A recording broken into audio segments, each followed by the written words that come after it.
ముందుగా మేడిగడ్డపై విజిలెన్స్ ఏకకాలంలో 12 బృందాలతో సోదాలు, జలసౌధలో 10 గంటల పాటు స్టడీ, పలు జిల్లాల్లోని ఇరిగేషన్ ఆఫీసుల్లోని తనిఖీలు, డిజైన్ సహా పలు కీలక ఫైళ్లు స్వాధీనం, ఫైళ్లు మాయమవుతాయేమోనని అప్రమత్తమైన సర్కార్, ఇంతకాలం బయటికి రాని వాస్తవిక వివరాలు, ప్లానింగ్, కన్స్ట్రక్షన్ ఎస్టిమేట్స్ అంశాలు సైతం, పంప్ హౌజుల నిర్వహణ, మోటార్ల వివరాలను కూడా వాళ్ళు స్వాధీనం చేసుకోవడం జరిగింది. మరి ఏది ఏమైనా కూడా అదే మేడిగడ్డ డ్యామేజ్పై జ్యుడిషియల్ ఎంక్వైరీ చేస్తామని చెప్పేసి మాట్లాడుతున్నారు. జడ్జిని కేటాయించాలని తెలంగాణ చీఫ్ జస్టిస్ సీజేకు రాష్ట్ర సర్కారు లేక, కాళేశ్వరంపై అక్రమాలు ప్రభుత్వం సీరియస్, ఈ సీఎం చెప్పిన 2 రోజుల్లోనే ఆ దిశగా అడుగులు జరుగుతూ ఉన్నాయి.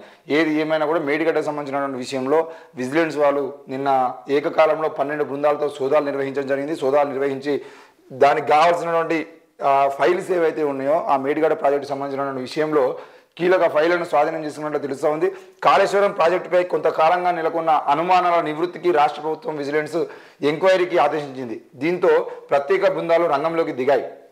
విజిలెన్స్ ఎస్పీ శ్రీనివాస్ నేతృత్వంలో జలసౌధ ఇరిగేషన్ డిపార్ట్మెంట్ హెడ్ క్వార్టర్స్లో ఉదయం 9 గంటల నుంచి రాత్రి 7 గంటల వరకు జరిగిన సోదాల్లో మొత్తం 20 బండిల ఫైళ్లను ఈ టీములు స్వాధీనం చేసుకున్నాయి.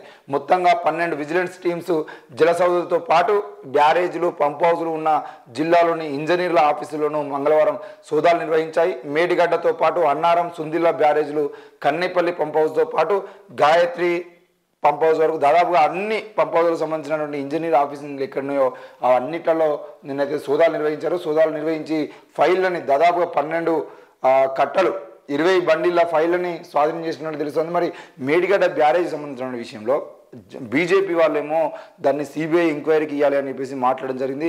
అదే విషయంలో సిబిఐ ఎంక్వైరీకి ఇచ్చేదంటే సిబిఐ ఎంక్వైరీ వల్ల జరిగేది లాభమేం లేదు.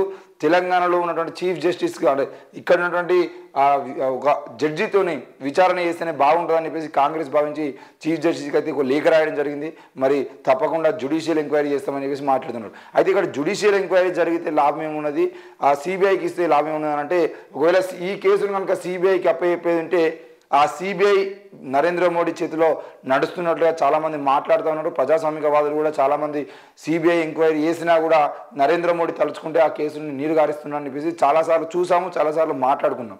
మరి ఇప్పుడు కూడా దీన్ని సిబిఐ ఎంక్వైరీకి ఇస్తే అది కేంద్రం చేతిలో నడిచేటువంటి ఆ సంస్థని నరేంద్ర మోడీ చెప్పినట్టుగా చేయించుకున్నటువంటి పరిస్థితి ఉంటాయి. కాబట్టి రేపటి రోజున ఈ మేడిగడ్డకు సంబంధించిన విషయంలో కూడా దాన్ని సిబిఐకి ఇస్తే లాభం ఏమీ ఉండదని చెప్పేసి మాట్లాడారు. దానికి సంబంధించిన విషయంలో ఆ సిబిఐ నాయకులు కూడా అదే విషయాన్ని చెప్పారు. జ్యుడిషియల్ ఎంక్వైరీ చేసి ఇక్కడ ఉన్నటువంటి హైకోర్టు జడ్జినో లేదంటే మాజీ జడ్జీలు ఎవరైతే ఉంటారో వాళ్ళతో జ్యుడిషియల్ ఎంక్వైరీ చేపిస్తే తప్పకుండా అందులో ఉన్నటువంటి విషయాలన్నీ బయటపడతాయని చెప్పేసి, అట్లా చేస్తేనే అది రాష్ట్ర ప్రభుత్వం చేతిలో ఉండి కాంగ్రెస్ వాళ్ళ సంబంధించిన విషయంలో దాని మీద ఏమైనా చర్యలు తీసుకునే అవకాశం ఉంటుంది. అదే సిబిఐ ఎంక్వైరీ చేస్తే 5 ఏళ్ళు బట్టి తెలియదు, 10 ఏళ్ళు బట్టి తెలియదు అని చెప్పేసి వాళ్ళు భావించి మొత్తానికైతే జ్యుడిషియల్ ఎంక్వైరీకి అయితే ముందుకు వేరు. మరి జ్యుడిషియల్ ఎంక్వైరీకి సంబంధించిన విషయంలో చీఫ్ జస్టిస్ ఎవరిని దానికోసం నిర్ణయిస్తారు, దానికోసం ఎవరి అపాయింట్మెంట్ చేస్తారు అనే విషయాన్ని అయితే చూడాల్సిన ఉంది.